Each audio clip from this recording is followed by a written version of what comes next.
Imagine you're just sitting in a doctor's office, Right.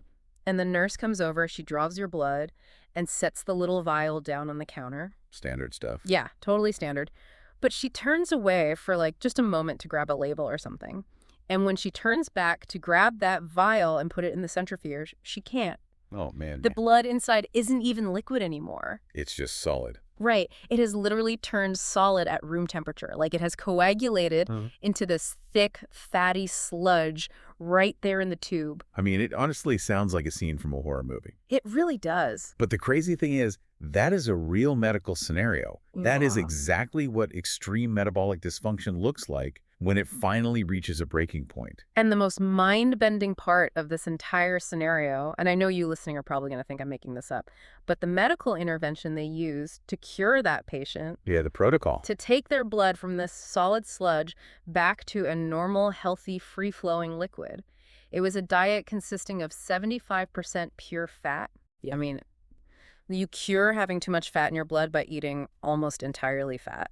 It just sounds completely counterintuitive, like a total paradox. It breaks almost every conventional rule we've ever been taught about nutrition, really, for the last 50 years. Seriously. Because we like to think of metabolic health as binary, kind of like a broken bone on an x-ray. It's broken, so you put a cast on it, boom, fixed. Right.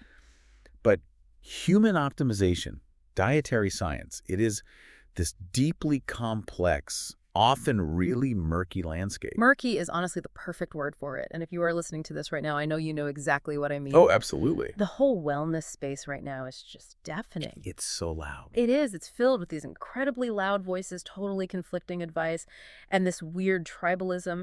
Plus, it's a billion-dollar industry that is just desperately trying to sell you the next, biohacking quick fix. Well, always a new pill or a new gadget. Exactly. And you are probably just looking for a way to cut through all that noise without feeling completely overwhelmed by the information overload. Right, because you don't just want another random grocery list or, some arbitrary morning routine to blindly follow just because an influencer said so. Which is exactly why we are unpacking the philosophies of Gary Brecka today. Because when you look at how he lives, what he actually eats, and how he masterminded the complete health transformation of UFC CEO Dana White. Yeah, the man with the solid blood. Right, Dana White is the solid blood guy. When you see that, you realize it's not just about copying Brecka's specific daily habits. It's about decoding the underlying biological principle. Right, it's about the why. Why does he actually do these things? What is happening on a cellular level inside the body? Exactly. Because when you understand the mechanics of it, you can actually figure out how to apply these insights to your own life. And the contrast here is just fascinating. On one hand, you have these meticulously timed, highly complex protocols, but the foundational concept holding it all together is surprisingly simple. It really is. It's this idea he calls building an invisible fence. Okay, let's unpack this.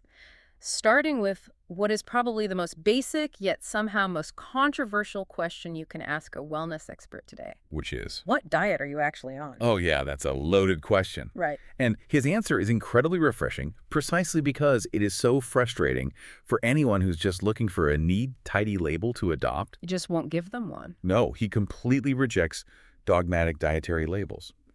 He says, he is not strictly keto, he is not paleo, he's not vegan, vegetarian, carnivore, pescatarian, raw food, none of it. He actually goes as far as to say there is absolutely zero evidence that dogmatic dieting extends human life. Yep. Which is a massive shot across the bow, especially when you consider how our culture operates right now. I mean, identifying with your diet has literally become a modern religion. It really has. People put carnivore or plant-based right in their social media bios. It's a tribe. It becomes this core part of their actual identity. It becomes an ideology rather than a biological strategy. Yeah. And the danger of ideology is that it makes you deaf to your own biology. Ooh, say more about that. Well, when you adopt a dogma, you kind of stop listening to your body's feedback mechanisms.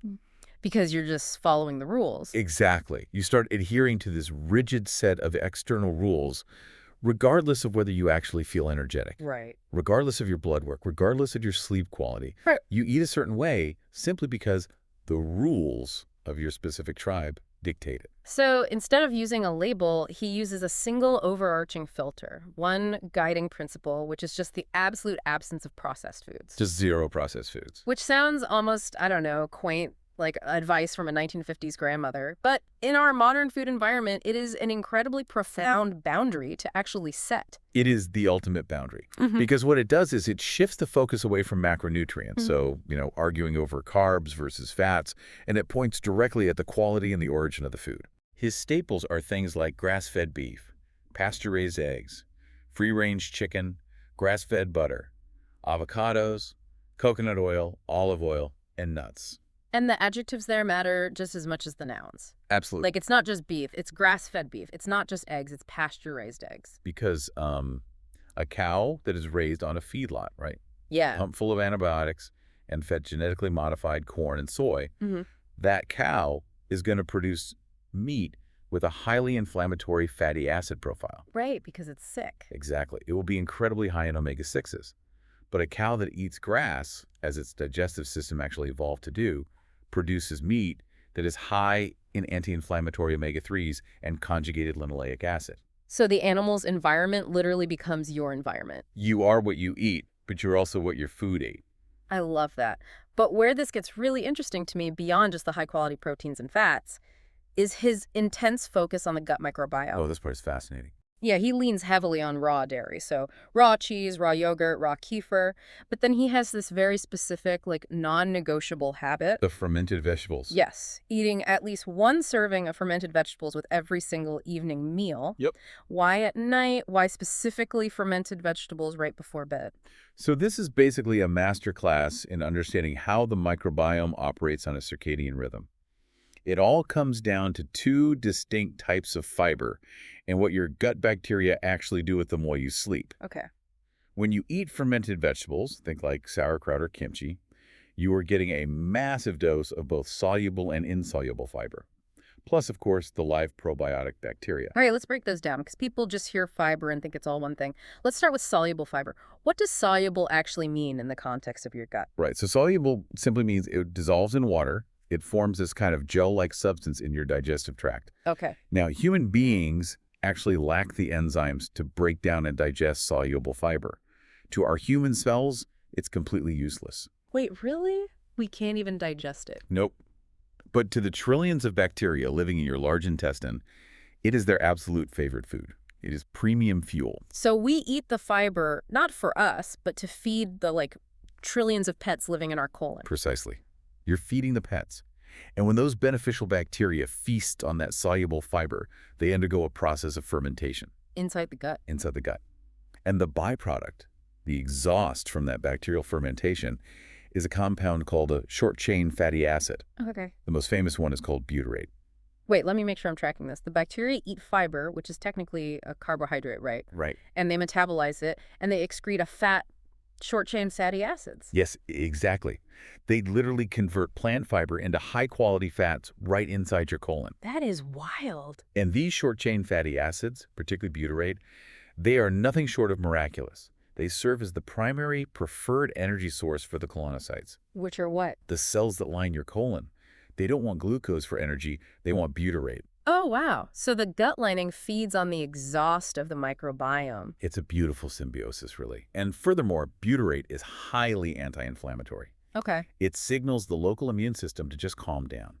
It strengthens the tight junctions in the gut lining, which prevents leaky gut syndrome. That's huge right now. So many people have leaky gut. Oh, it's an epidemic. And this butyrate even crosses into the bloodstream to help regulate your overall blood sugar and systemic inflammation. Wow. So by eating these fermented vegetables at night, you are basically delivering a slow-release payload of fuel that allows your gut lining to repair and regenerate itself perfectly while you are asleep. Okay, that makes so much sense. That handles the cellular repair part. But what about the other type of fiber, the insoluble fiber? Right, so insoluble fiber does not dissolve in water. It is the tough structural part of the plant, the cellulose. Like the stringy part of celery? Exactly. Because it doesn't dissolve and the bacteria really don't ferment it as easily, it stays relatively intact as it moves through your system. It adds bulk to your stool. It's the broom. It is exactly the broom. It stimulates peristalsis, which are the muscular contractions of the intestine. It things moving. It keeps the transit time optimal. So you have the soluble fiber feeding the cellular repair and lowering the inflammation, while the insoluble fiber physically sweeps the digestive tract clean. Making sure everything from the day is out. ensuring that waste products and toxins are efficiently evacuated the very next morning. When you lay it out like that, it just makes so much sense. It's kind of like being a flexitarian who just inherently distrusts Oh, factories. wow, that's a good way to put it. You aren't restricting the type of natural food. You're eating animal protein, you're eating plants, you're eating fats, you're eating dairy. You are just restricting the manufacturing of it. You're Yes. refusing the industrial processing. That is a brilliant way to conceptualize it. Yeah. It is a filter against industrialization, not against nature. And I really want to highlight the immense psychological freedom in that approach. Oh, absolutely. Just think about the mental bandwidth people spend agonizing over diet culture. It's exhausting. Because when you remove the dogmatic label, you completely remove the concept of cheating on your diet. Right. The guilt just vanishes. I mean, if you are a strict vegan and you eat a piece of cheese, you've broken your moral code. You've failed. You feel terrible. If you are strict keto and you eat an apple, you've ruined your streak. Yeah. But when your only standard is quality and origin, you simply navigate the world looking for real food, focusing on what is excluded, the processed, hyper-palatable, manufactured stuff, rather than forcing yourself into a rigid, cult-like identity. It's just so much easier. It vastly increases your chances of long-term compliance and, honestly, actual happiness. You listening right now, just think about that for a second. How much mental energy do you spend every single week debating with yourself? Should I try keto? Exactly. Is oatmeal bad for me now? What about seed oil? Should I go plant-based? What if you just stopped, took a breath, and applied a simple no processed foods filter to your life? Just that one rule. If it came from a plant, eat it. If it was made in a plant, don't. It completely simplifies the entire decision-making tree. It really does. And speaking of simplifying, Brecka uses another biological tool in a very targeted way to simplify his life when he travels. Fasting. Yeah, fasting. He literally calls it a superpower. Yes, his travel protocol is super fascinating because he specifically delineates between domestic and international flights. Okay, how so? He fasts entirely, like 0 calories, Mm-hmm. when he's on a domestic commercial flight, but he will eat on a long-haul international flight. Now, I can try to logic this out. Why fast on a plane at all? It has to be about resource allocation, right? Spot on. Because being in a pressurized metal tube at 30,000 feet is inherently stressful for a human body. Extremely stressful. Let's look at the physics and the biology of commercial air travel for a second. Let's do it. You are sitting in a cabin that is pressurized to roughly 8,000 feet of altitude, which means there is literally less oxygen available per breath. Yep. The air is heavily recycled and incredibly dry, which leads to this rapid, imperceptible dehydration. You don't even realize you're sweating it out. Exactly. Yeah. Plus, you are exposed to higher levels of cosmic radiation because you are above the protective bulk of the atmosphere. Right. And you're dealing with the psychological stress of crowds, the noise of the engines, and disrupted circadian rhythms. Your body is basically under siege the entire time you are in the air. Under siege is right. Your immune system and your autonomic nervous system are on high alert, managing all of these subtle environmental threats. Now, introduce food. Oh, boy. Digestion is one of the most metabolically expensive processes the human body performs. It takes a ton of energy. It requires a massive diversion of blood flow away from the brain and the extremities, redirecting it to the gastrointestinal tract. Right. It requires a huge expenditure of energy to produce stomach acid, bile, and pancreatic enzymes. Ah, I see. It's triage. If you eat that terrible airplane food, or even a healthy snack, you are forcing your body to divert all this vital energy away from managing the stress of the altitude, the radiation, and the dehydration just to break down a processed carbohydrate roll. You are creating a metabolic traffic jam. By fasting on those shorter domestic flights, say anywhere from 2 to 5 hours, you're telling your body, hey, don't worry about digestion right now. Just focus on surviving the flight. Keep all your resources dedicated to cellular defense, immune function, and maintaining homeostasis against this environmental stress. That makes perfect sense. But on a long-haul flight, say 14 hours to Tokyo, the calculus changes because you literally just run out of fuel. Precisely. Eventually, the stress of starvation outweighs the stress of digestion. Right. So it is a calculated strategic use of a physiological state. He isn't fasting to lose weight on the plane. No. He's using fasting as a tool to modulate his body's stress response. Which is such a massive paradigm shift. It changes how you view fasting entirely. But, what you put into your body or what you choose to withhold from it during a flight is really only half the equation.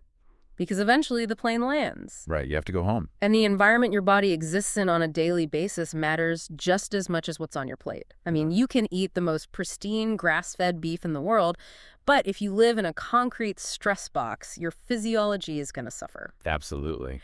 Which brings us to the actual geography of his lifestyle. He chose to plant his flag in a very specific and honestly a very surprising city. Miami. Specifically, a lush, highly walkable neighborhood called Coconut Grove. Now, when I think of Miami, my brain does not immediately go to health and wellness. No, most people don't. I think of South Beach, neon lights, exorbitant nightclubs, and people partying until 5 a.m. Right, the stereotypical Miami. But he equates Miami right alongside Austin, Texas, as being one of the true premier wellness capitals of the United States. It is a remarkable rebranding of a city, really. And it speaks to a concept we can call environmental architecture. Environmental architecture, I like that. He didn't just pick a house, he picked a habitat. Okay, break that down. He describes Coconut Grove as incredibly walkable, dog-friendly, kid-friendly, and deeply integrated with nature. And let's look at the logistics of that environmental architecture, because the metrics he values are so intensely practical. Very practical. He notes that he is exactly 13 minutes from the center of downtown, but more importantly, he is 18 minutes from the airport. Now, for someone whose livelihood requires constant travel, that 18-minute metric is a massive biological hack. It really is. Think about the chronic, low-grade cortisol spike of a typical commute. If you live an hour and a half from the airport and you travel weekly, Ugh, the worst. every single trip begins and ends with a stressful, unpredictable, traffic-filled ordeal. The commute is literally a silent killer. We normalize it, but sitting in bumper-to-bumper traffic literally triggers the fight-or-flight response in your nervous system. Your brain perceives the spatial restriction and the unpredictable movement of other cars as a literal survival threat. Like you're being hunted. Basically, yeah. And that compounds over years. By geographically positioning himself 18 minutes away, he has surgically removed hundreds of hours of chronic stress from his life. Wow. And then there is the nature exposure. He points out that he has immediate access to the largest contiguous parks in Miami-Dade County, Right. abundant waterways, and his balcony faces directly east to catch the sunrise. So it's passive health. You don't have to schedule a nature walk on your Google Calendar if you literally have to walk through a lush canopy of trees just to get your morning coffee. Exactly. And that concept of walkability is crucial. Human biology expects us to move. We evolved for constant, low-level locomotion. Right, we used to walk everywhere. When you live in a sprawling, car-dependent suburb, you have to actively use willpower to choose to exercise. You have to force yourself. You have to get in a car, drive to a gym, run on a treadmill, and drive back. It's a whole event. But when you live in a walkable neighborhood, movement ceases to be a chore. It just becomes the byproduct of living. But the most striking point he makes about Miami isn't geographical. It's the cultural shift. Oh, this was It's fascinating. the alcohol statistic. This completely blew my mind. He notes that alcohol consumption among the younger generation in Miami is down by 32%. 32%. In Miami. If we connect this to the bigger picture, this is indicative of a massive macro trend sweeping across certain demographic hubs. Right. We are witnessing a fundamental generational shift in how human beings socialize. He mentions a new movement he calls coffee and chill, Right, I love that. which is actively replacing the traditional model of late-night drinking and clubbing. It shows that macro environments, like the actual cultural DNA of a city, can pivot. I mean, if you are trying to optimize your health, but your entire social circle only ever meets up at bars at 11 p.m., It's so hard. you are constantly fighting the current. You are the weird one ordering sparkling water while everyone else is doing tequila shots. It takes an immense amount of willpower to swim upstream against your own community. Exactly. And willpower is a finite resource. You run out of it. You definitely do. But in these new wellness hubs, health is becoming a social contagion. A good contagion. Right. When the cultural default pivots, when socializing means meeting for an espresso and a 2-mile walk at 9 a.m. on a Saturday, rather than meeting for cocktails at midnight on a Friday, The environment suddenly supports your goals. you don't need superhuman discipline to abstain from alcohol if the social norm is a coffee shop. The environment is doing the heavy lifting for you. And having an optimized external environment sets the perfect stage for an optimized internal environment. I mean, if the city is doing the heavy lifting for your social life, your morning routine can be completely dedicated to setting your internal biological tone. Exactly. So let's look at how he starts every single day within that environment. He is very specific about the design of this morning routine. He uses 3 words to describe it: simple, portable, and repeatable. Okay. He does it every single day, no matter where he is in the world. Portable is the magic word for you listening, because it means you don't need his Miami balcony or a trust fund to execute this. No, anyone can do it. The very first thing he does within the first 30 minutes of waking up is go outside to get direct sunlight into his eyes and onto his skin. And the sequencing of this routine is deeply biologically deliberate. Getting sunlight into your eyes first thing in the morning is not just a nice idea. It's not just to feel warm. No, it is the primary anchor for your circadian rhythm. Walk us through the mechanics there. How does light hitting my eye actually change my biology? Okay, so inside your eye, you have specialized cells called intrinsically photosensitive retinal ganglion cells. That is a mouthful. It is. Let's just call them melanopsin cells, Right. because they contain a photopigment called melanoxin. Okay, melanopsin. Now, this pigment is incredibly sensitive to a very specific wavelength of blue and blue-green light. Okay, like from screens. Well, yes, but crucially, it's the exact wavelength emitted by the sun at dawn. Ah, When that early morning sunlight hits those cells, they send an electrical signal directly to a tiny region in your hypothalamus called the suprachiasmatic nucleus. the master clock of the brain. Exactly. That signal tells the master clock the day has begun. The clock then triggers a healthy, necessary spike in cortisol. Wait, isn't cortisol bad? Gets a bad rap as the stress hormone, right? Yeah, people are always trying to lower their cortisol. But a sharp spike in the morning is actually what wakes you up, gives you focus, and clears away the brain fog. You need that morning cortisol. It's the biological ignition switch. Precisely. And here's the most crucial part. That morning light signal also sets a timer for your melatonin production. Really? In the morning? Yes. Roughly 12 to 14 hours after that sunlight hits your eyes, your pineal gland will start releasing melatonin, ensuring you actually get deep restorative sleep that night. Wow. So by controlling the light in the first 30 minutes, he is guaranteeing his sleep quality 14 hours later. That is incredible. Okay, so the biological clock is set. Check. Next, he moves immediately into a breathwork protocol. Yes. 3 rounds of 30 deep, active breaths, followed by a prolonged breath hold. And he extends the duration of that hold with each successive round. Right. When he absolutely cannot hold his breath on the exhale any longer, he takes one massive deep breath in, holds that for a moment, releases it, and then starts the next round. What is the mechanical advantage of putting your body through that? It sounds stressful. Well, you are intentionally manipulating your autonomic nervous system. You are essentially training it to be highly adaptable. Okay, how so? Think of it like teaching a high-performance car how to redline the engine, and then immediately drop back into a smooth, quiet idle. Ooh, I like that analogy. During the 30 deep active breaths, you are super oxygenating the tissues, right? Mhm. But you are also blowing off a massive amount of carbon dioxide. Which creates a stress response. Yes. It activates the sympathetic nervous system, the fight-or-flight state. Your heart rate elevates, adrenaline is released, you're inducing a controlled state of acute stress. You're redlining the engine. Exactly. But then, the magic happens during the breath hold. The idle. Right. As you sit there in stillness, holding the exhale, the oxygen levels in your blood slowly drop and carbon dioxide begins to build back up. And it's the carbon dioxide buildup that makes you feel that panic, right? That urge to breathe. Exactly. It's called the Bohr effect. The rising carbon dioxide is what triggers the brain's alarm bells. It's not actually the lack of oxygen that makes you panic first, it's the CO2. That makes sense. But by consciously relaxing into that urge, by suppressing the panic and holding the breath, you trigger a profound parasympathetic response. The rest and digest. Yes. The vagus nerve activates. Your heart rate plummets.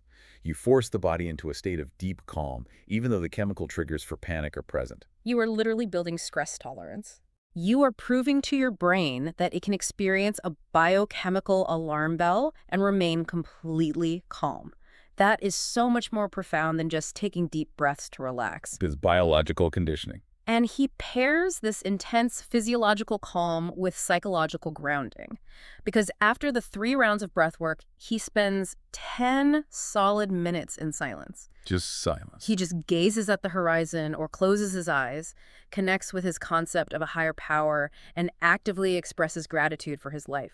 Look at the deliberate sequencing again. Okay, yeah. Sunlight anchors the circadian biology. Right. Breathwork builds the nervous system's resilience and capacity. Yep. And gratitude provides psychological grounding. He is perfectly aligning his cellular machinery, his stress response system, and his mental state before he allows a single ounce of chemical input or physical stress into his day. Right, because the chemical input comes immediately after the silence. The supplement stack. He takes a very specific, non-negotiable supplement stack to start his engine. It's 3 things. Let's hear them. Baja Gold, which is an unrefined mineral salt. Okay. H2 Tab, which is a tablet that infuses his water with molecular hydrogen. And a product called Perfect Aminos, which delivers all 9 essential amino acids. Right. He claims this specific combination turns the lights on for his brain and body without breaking his fast. It is a highly strategic, precision-engineered combination. Let's look at why he needs this right when he wakes up. Let's do it. Upon waking, every human being is naturally dehydrated. Because we haven't drank water in 8 hours. Exactly. You've just spent 8 hours exhaling moisture and sweating in your sleep. But drinking plain water isn't enough to fix it. Water needs an osmotic pull to actually enter your cells. Okay, so just chugging a glass of tap water doesn't really hydrate the cells. Not efficiently. That is the function of the mineral salt. It provides the sodium, potassium, and trace minerals required to drive the hydration across the cellular membrane. The salt is the key that unlocks the cell door for the water. Exactly. And the hydrogen. Molecular hydrogen is one of those fascinating areas of longevity research right now. Really? Just hydrogen? Yeah, because hydrogen is the smallest molecule in the universe. It can easily cross the blood-brain barrier and penetrate deep into the mitochondria of your cells. Okay, and what does it do once it's in there? It acts as a highly selective antioxidant. Is it selective? Meaning it neutralizes the most toxic, damaging free radicals without interfering with the beneficial signaling molecules that your body actually needs to function. Wow, so it's like a smart bomb for toxins. Exactly. Okay, I track the salt and the hydrogen, but I have a logistical question here, and I know you listening are probably thinking the exact same thing right now. Bring it on. He takes a scoop of all 9 essential amino acids. Now, amino acids are literally the building blocks of protein, right? Yes, they are. If I consume a dose of protein, am I really still fasting? Does the digestive system not have to wake up, secrete enzymes, and process that? Are we just conveniently redefining what fasting means so we can have our cake and eat it too? It is a brilliant question. And to answer it, we really have to define the actual goal of the fast. Okay. If your definition of fasting is strict, absolute zero caloric or nutrient intake, like a religious fast, maybe water only, then yes, swallowing amino acid breaks it, Okay, so it does break a strict fast. technically. Right. But he isn't doing this for dogma, remember. He is optimizing for a specific metabolic state called autophagy. Autophagy, the cellular recycling program. Exactly. Autophagy translates to self-eating. Which sounds gross.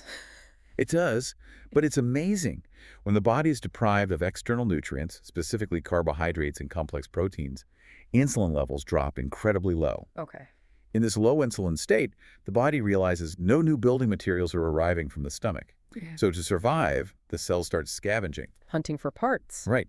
They hunt down old, damaged, misfolded proteins and senescent cells, which we call zombie cells, and they break them down, recycle their parts, and use them for energy. So autophagy is like the ultimate anti-aging mechanism. It clears out the cellular garbage. It is. It's the ultimate cleanup crew. Okay, so the goal of his fast is to keep insulin low enough to keep the cellular garbage trucks running. Precisely. And this is exactly why the essential amino acids work in his routine. Walk me through it. When you eat a piece of chicken, for example, your body has to release stomach acid and enzymes to break those long, complex protein chains down into individual amino acids. Right, it takes work. That takes immense energy, and it triggers an insulin response. But the supplement he takes provides free-form, unbound essential amino acids. Meaning they're already broken down. Exactly. Yeah. They require virtually zero digestion. They absorb almost instantly through the intestinal wall directly into the bloodstream. So they completely bypass the heavy machinery of the digestive tract. Yes. And more importantly, in the specific quantities he is using, They do not trigger a significant insulin spike. So the body remains in that low insulin fat-burning autophagy state. Mm. By providing these raw materials, the salt for electrical conductivity, the hydrogen for antioxidant defense, and the aminos to prevent muscle breakdown, he preserves the benefits of the fast while giving his brain the raw voltage it needs to turn the lights on. It is a profound loophole in human biology. It really is a hack. So after the stag, he has black coffee, and then he subjects himself to physical contrast therapies. Right. The hot and cold. He does a cold plunge, he gets out and dries off, then he stands in front of a red light therapy panel, and finally he does his morning exercise. The contrast therapy is potent. Think about what the cold plunge actually does. It freezes you. Well, yes. When you submerge in 40-degree water, your body experiences extreme thermal stress. Right. It forces massive vasoconstriction. Meaning the blood vessels shrink. Yes. All the blood vessels in your skin and your extremities clamp down tight to drive warm blood to your core to protect your vital organs from failing. Right, survival mode.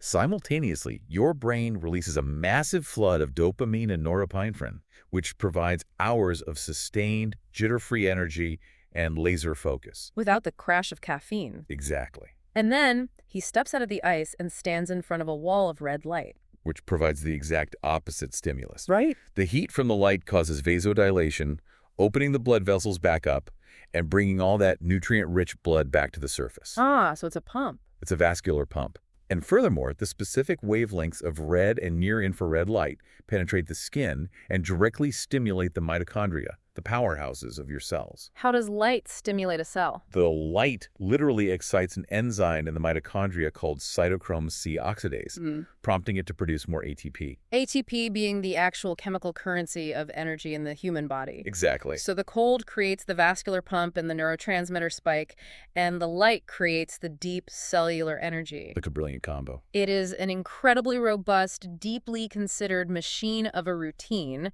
Right. It is designed to run perfectly. But here is the reality. We are human beings, not machines. Very true. Routines are beautiful, but we all crash occasionally. We all encounter the unexpected.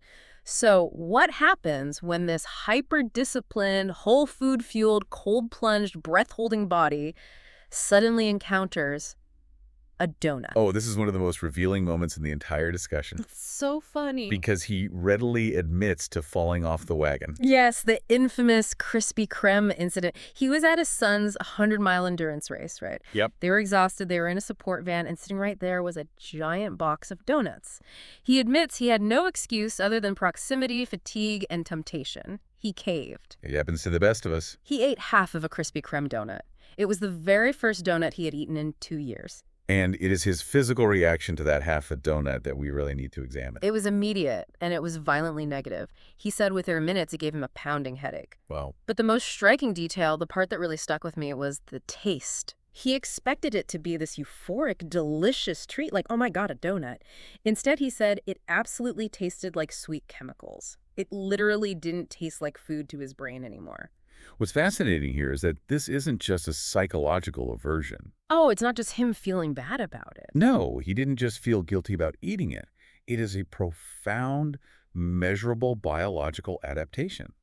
It perfectly demonstrates the neuroplasticity of the palate. Neuroplasticity of the palate. Explain how that works. Because he claims it takes a very specific, agonizing window 9 to 11 days on a whole food diet for your palate to actually rewire itself. Okay, to understand this, we really have to look at how modern food is engineered. Okay. A Krispy Kreme donut does not exist in nature. Sadly. Sadly, yes. Yeah. It is heavily processed, hyper-palatable food. Food scientists engineer these products to hit what they actually call the bliss point. The bliss point. It's the exact, mathematically perfect ratio of sugar, salt, and industrial fat designed to create an explosion of dopamine in your brain. It is chemically designed to be addictive. Exactly. Now, our taste buds and our brain's dopamine receptors are highly adaptable. Okay. When you consume a standard modern diet, you are bombarding your receptors with these engineered dopamine explosions every single day. Just constant hits. Yes. The brain gets overwhelmed by the signal. To protect itself from this hyperstimulation, the brain actually downregulates the receptors. It numbs them. It's like listening to music on your headphones at maximum volume all day. Eventually, you cause temporary deafness. If someone tries to talk to you in a normal voice, you literally can't hear them. It just sounds like a whisper. That is the perfect analogy. You literally become deaf to subtle, natural flavors. A Wow. perfectly ripe apple, a fresh carrot, a piece of plain roasted beef, these healthy, natural foods become completely unpalatable to a downregulated brain. Because they just aren't loud enough. Exactly. They don't provide enough of a chemical stimulus to register as satisfying to your blunted receptors. They taste like cardboard. So when you stop eating the processed garbage, you have to go through a withdrawal period. Yes.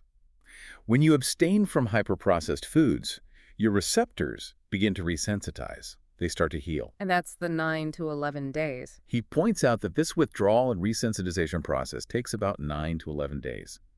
And it is a miserable window. I bet. Your brain screams at you for the dopamine hit it's used to getting.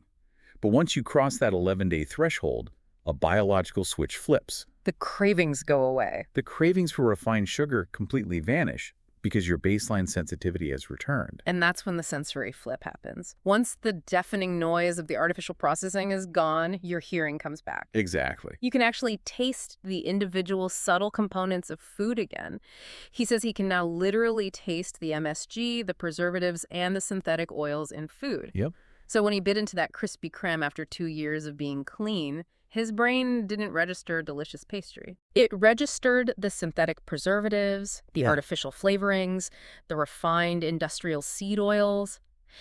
It tasted like sweet chemicals because, objectively speaking, that is exactly what it is. His brain was finally accurately perceiving reality. Which leads directly into his core philosophical concept. The invisible fence. Right. This is the overarching metaphor for his entire existence. He says you have to build an imaginary, invisible fence around your body. And as a human in the modern world, you only have 2 choices.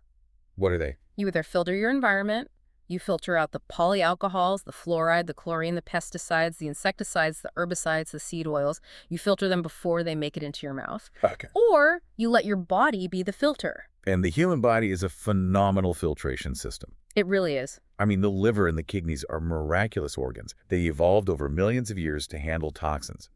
But we have to understand the scale of what they evolved to handle. Right. They evolved to process organic toxins in trace amounts. Right. Like a slightly spoiled piece of fruit, a naturally occurring alkaloid in a bitter leaf, maybe a bit of smoke from a fire. Right. They absolutely did not evolve to process the relentless, compounding daily onslaught of thousands of synthetic industrial chemicals created in just the last century. Think about it like living in an apartment in a city with heavy toxic smog. If you stay inside and run a heavy-duty HEPA filter by the window, that HEPA filter is your invisible fence. It traps the smog before it gets to you. Right, and your lungs stay clean. Exactly. Your lungs stay pink and clean because the machine is doing the work. But if you open all your windows or you walk outside and just breathe deeply all day, your lungs become the HEPA filter. Your body traps the smog. Your body has to trap the smog. And here is the brutal reality of HEPA filters. Eventually they clog, Yep. they get overwhelmed, they get saturated, and they break down. That is exactly what happens on a cellular level. Yes, your liver will filter out the pesticides from your conventional produce. Your kidneys will filter out the synthetic food dyes. But at what cost? That is the profound question he is asking. The cost is cellular exhaustion. Wow. The cost is chronic, low-grade inflammation as the immune system constantly fights a chemical war. The cost is metabolic dysfunction. He urges people to treat the body as a temple and to be in service of that temple by doing the filtering externally. His pounding headache from just half a donut shows an extreme physical sensitivity.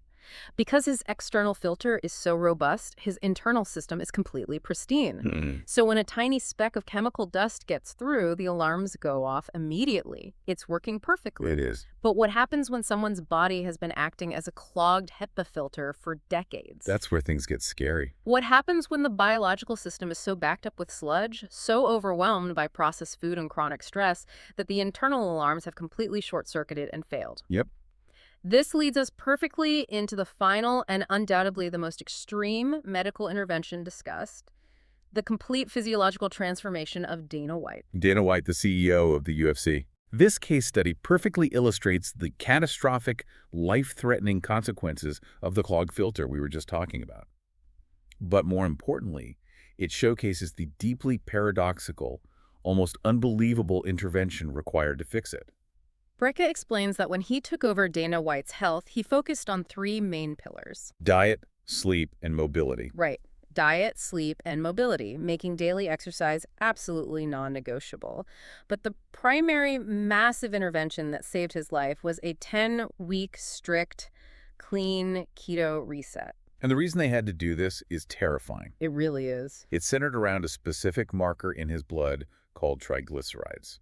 Let's define what triglycerides are, because I think they're often misunderstood. People just hear cholesterol and lump it all together. Right. So triglycerides are a type of fat or lipid found in your blood.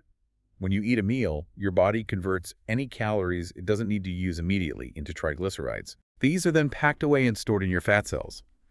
Later, when you need energy between meals, hormones signal the release of those triglycerides back into the bloodstream to be burned for fuel. So it is a completely normal, essential survival mechanism. Normal, yes. Yeah. But the dosage makes the poison. Right. A normal, healthy reading for triglycerides, taken in a fasted state, is generally considered to be anything under 150. Under 150. Dana White's reading was 800. 800. In a fasted state. His blood was completely saturated with fat. Here's where it gets really interesting and, frankly, horrifying. Yeah. Brecka describes what a triglyceride level of 800 actually looks like mechanically in the real world. White's blood was so thick, so full of fat, that it was solid at room temperature. That's hard to even picture. It actually coagulated in the tube before the nurse could even put it into the centrifuge to spin it down for the lab. Just try to conceptualize the mechanical strain that puts on the human heart. I can't even imagine. Your heart is a muscle. Right. It's a biological pump. It is designed to pump a free-flowing, low-viscosity liquid. Imagine trying to pump water through the plumbing system of a house. Easy. Now imagine replacing that water with thick, coagulated, fatty sludge. Oh my gosh. The amount of immense pressure required, the sheer brute force the heart has to exert with every single beat, just to shove that sludge through the miles of vascular tubing in your body. It's entirely unsustainable. It's a recipe for a catastrophic cardiovascular event. The pipes are going to burst or the pump is going to burn out. So his blood is full of fat. The logical, intuitive leap that almost anyone would make, and that Dana White himself struggled to grasp initially, is that if you have too much fat in your blood, you should immediately stop eating fat. Naturally. You should eat like dried chicken breast and steamed broccoli. But Brecka did the exact opposite. He prescribed a diet of 75% pure fat to lower the fat in his blood. This is the paradox. This raises an important question, perhaps the most important question in modern cardiology. How many millions of people are fundamentally misinterpreting their lipid panels? Probably most of them. People get their blood work back from the doctor and they obsessively look at their LDL, their VLDL, and their HDL cholesterol. The good and bad cholesterol. Right. But they completely misunderstand the crucial role of triglycerides. And more importantly, they misunderstand what actually drives them up in the first place. Wait, let's break this down for me and the listener, because this is the crux of the whole paradox. Think of the cholesterol, the LDL and HDL as the cargo ships floating in the bloodstream. Great analogy. And the triglycerides are the actual cargo, the fat, inside the ships. Yes. How does eating a diet of 75% fat lower the cargo? Why was Dana White's blood solid in the first place? The core misunderstanding is the belief that dietary fat equates directly to blood fat. It doesn't. It does not. Eating an avocado does not instantly turn into triglycerides in your blood. The primary driver of elevated triglycerides is actually the hormone insulin. Okay, follow the chain of events for me. Let's say I eat a bagel. Okay, you eat a bagel. When you consume a diet high in sugary, heavily processed, high glycemic carbohydrates, breads, pastas, sodas, processed snacks, your blood sugar rapidly spikes. Right. This is a toxic state for the body. In response, your pancreas panics and floods your system with massive amounts of insulin. Because insulin's job is to push that toxic level of sugar out of the blood. Yes, out of the blood and into the muscle and liver cells. Right. Insulin is the key that opens the cell doors to let the sugar in. Exactly. But if you are sedentary, or if your glycogen stores are already full, which they usually are for most people, The cells refuse the sugar. the doors are locked. Mm-hmm. But the sugar has to go somewhere. It cannot stay in the blood without causing massive damage. So insulin, acting as the master fat storage hormone, drives the conversion of that excess glucose directly into triglycerides. Right. It literally packs the excess sugar as fat into the bloodstream to be stored. The people who eat the most processed sugar and carbohydrates generally have the highest blood fat. The sugar literally becomes the sludge. Yes. So to clear the sludge out of the pipes, you have to completely eliminate the sugar to drop the insulin levels. Precisely. And this is the exact mechanism of the ketogenic diet. By dropping your carbohydrate intake to almost zero, your blood sugar stabilizes and your insulin levels plummet. And then what happens? In the absolute absence of glucose and insulin, the body realizes it is starving for its primary fuel. So it is forced to switch metabolic states. It shifts from being a sugar burner to a fat burner. It has no choice. Right.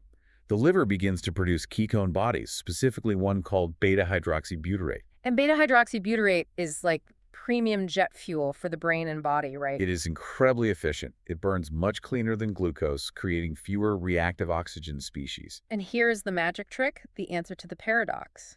Where does the body find the fat to burn for fuel once it makes that metabolic switch? Where do you think? It eats the fat straight out of the bloodstream.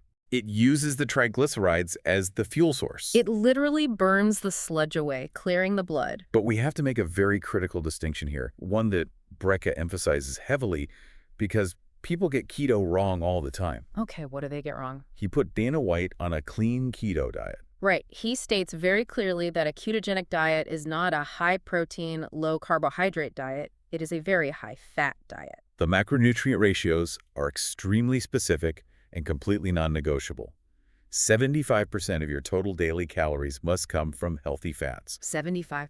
20% of your calories come from protein, and only 5% of your calories, which equates to about 50 grams a day or less, come from carbohydrates, mostly in the form of fibrous vegetables. Why does that distinction matter so much? Like, what happens if someone tries to do keto, but they eat 50% protein, like a giant steak, and 45% fat? Aren't they still cutting out the carb? They are cutting the carbs, yes, but they will fail to enter ketosis. Why? If you consume too much protein, your body will undergo a biological process called gluconeogenesis. Okay, Greek lesson. Gluco meaning sugar, neo meaning new, genesis meaning creation. Spot on. The liver will take the excess amino acids from the high protein intake and literally convert them into glucose. So your body just makes its own sugar out of the steak. Exactly. This spikes your blood sugar, raises your insulin, and completely kicks you out of ketosis. Wow. You lose the entire metabolic advantage. You never burn the sludge. The extremely high fat intake is what forces the body to adapt and create ketones without turning protein into sugar. That is wild, and that adaptation process is notorious. Anyone who has ever tried cutting carbs knows about the dreaded keto flu. Oh, the keto flu. Brecka addresses this directly and explains exactly why it happens mechanically, and it blew my mind because it has nothing to do with sugar withdrawal. People always assume the keto flu, the headaches, the intense lethargy, the brain fog, the muscle cramps, is just their brain begging for carbs. Right. It is not. It is an acute electrolyte crisis. An electrolyte crisis. Explain. When you drop carbohydrates, your insulin levels plummet, as we discussed. But insulin also has a secondary function. It signals your kidneys to retain sodium. So when insulin drops, the kidneys stop holding on to salt. Exactly. The kidneys open the floodgates and begin to rapidly excrete sodium into your urine. Furthermore, as your body transitions to burning fatty acids for fuel, your kidneys will use roughly 4 times the normal amount of sodium just to process these fats. 4 times the sodium. Yes. So the keto flu is essentially severe rapid dehydration and sodium depletion. You are flushing all the salt out of your body. You are. The fluid balance inside your cells crashes. The electrical conductivity of your nervous system, which relies entirely on the sodium-potassium pump filters. Wow. That is why you get a headache and brain fog. Your brain literally lacks the electrical charge to fire neurons efficiently. The fix, therefore, is incredibly simple, and yet people miss it all the time. They do. You add high-quality mineral salt and sodium electrolytes to your water and your food. You aggressively replace what the kidneys are flushing out. It's so simple once you understand the mechanics. And when you do manage that transition, when you get the macronutrient ratios right, when you keep the electrolytes high, the results are nothing short of staggering. For Dana White, over the course of just 12 weeks on this strict 10-week reset protocol, the transformation was total. The brain fog vanished. His sleep deepened. He rapidly dropped the excess weight. And the triglycerides. The metric that started this whole intervention, his triglycerides, plummeted from that deadly solid 800 all the way down to a completely normal, healthy liquid 130. In just 12 weeks, he went from having blood that coagulated at room temperature to a clean, highly efficient cardiovascular system. It is a profound testament to the resilience of human biology. It proves that the body desperately wants to heal. It wants to find homeostasis if you simply remove the metabolic roadblocks. It is the ultimate proof of concept for the invisible fence. He stopped making his internal organs act as the filter for the sugar and the processed garbage, and the body immediately repaired itself. So what does this all mean? We've covered a tremendous amount of ground today, peeling back the layers of these protocols to find the biology underneath. We really did. We started with the immense psychological and physiological freedom of abandoning tribal dogmatic diets and simply focusing on the absence of industrial processed foods. Right. We looked closely at the nocturnal magic of the microbiome, understanding how feeding your gut bacteria with soluble fiber from fermented vegetables at night actually fuels the repair of your intestinal lining while you sleep. The pits in the colon. We explored the concept of environmental architecture, how optimizing your macro environment by moving to a walkable neighborhood where wellness is the social default and the commute is eliminated can completely remove the daily friction of healthy living. Setting up your environment for success. We broke down a highly portable, highly strategic morning routine that uses sunlight, carbon dioxide tolerance, and essential amino acids to regulate your circadian rhythm, your nervous system, and your cellular hydration before a single calorie is digested. And finally, we saw the stark, undeniable consequences of our modern diets. Whether it's the minor warning bell headache from tasting the sweet chemicals of a Krispy Kreme, or the life-threatening, heart-straining reality of triglyceride sludge in the blood and the paradoxical power of fat to cure it. It all culminates in a fundamental shift in perspective. Yeah, You are not a victim of your biology. You are the architect of it. I love that. If you want to apply these principles to your own life, the most actionable, immediate starting point he offers is the 9 to 11-day challenge. Right. Can you commit to eating absolutely nothing but whole, unprocessed foods for just 11 days?